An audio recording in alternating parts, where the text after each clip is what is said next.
Israel গড়ে তুলেছে iron ডোম, David স্লিঙ্গো, arrow 2-3 এবং বারাক 8 এর মতো অত্যাধুনিক প্রতিরক্ষা প্রযুক্তি। অধিকৃত পুরো অঞ্চলের কোথাও যেন বহিঃশত্রুর ক্ষুদ্র রকেটও প্রবেশ করতে না পারে, সে লক্ষ্যেই এত আয়োজন। এর মধ্যে অত্যাধুনিক আয়রন ডোম স্বল্প পাল্লার রকেট ও মর্টার ঠেকাতে দক্ষ, ডেভিড স্লিঙ্গো অ্যারো সিরিজ ব্যালিস্টিক ও মাঝারি পাল্লার ক্ষেপণাস্ত্র প্রতিহত করে, আর বারাক 8 ব্যবহৃত হয় আকাশ পথে আসা হুমকি মোকাবিলায়।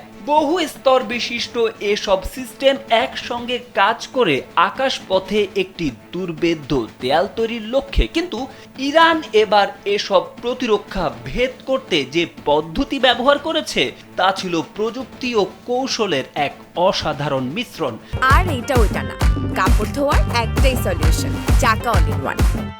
একই সঙ্গে কয়েকশো ব্যালিস্টিক ক্ষেপণাস্ত্র ও ড্রোন নিক্ষেপ করে ইসরায়েলের প্রতিরক্ষা ব্যবস্থাকে সংখ্যাগতভাবে চাপে ফেলে দেয় তারা। প্রতিটি ক্ষেপণাস্ত্র আটকাতে যে পরিমাণ ইন্টারসেপ্টর প্রয়োজন সেই মজুত দ্রুত ফুরিয়ে যেতে থাকে।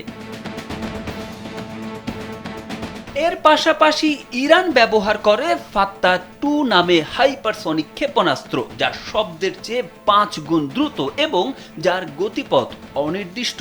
এই ক্ষেপণাস্ত্র প্রচলিত রাডার ও প্রতিরক্ষা প্রযুক্তিকে বিভ্রান্ত করতে সক্ষম। শুধু তাই নয়, ক্রুজ ক্ষেপণাস্ত্রও পাঠায় ইরান, যা রাডারের চোখে ফাঁকি দিয়ে নিচ দিয়ে উড়ে গিয়ে নির্দিষ্ট লক্ষ্যবস্তুতে আঘাত হানতে পারে।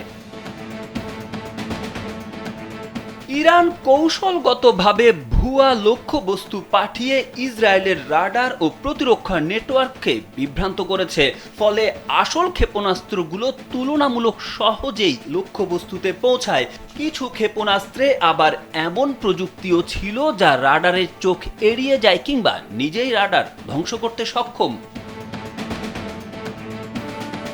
তারেক আহমেদ, কালবেলা।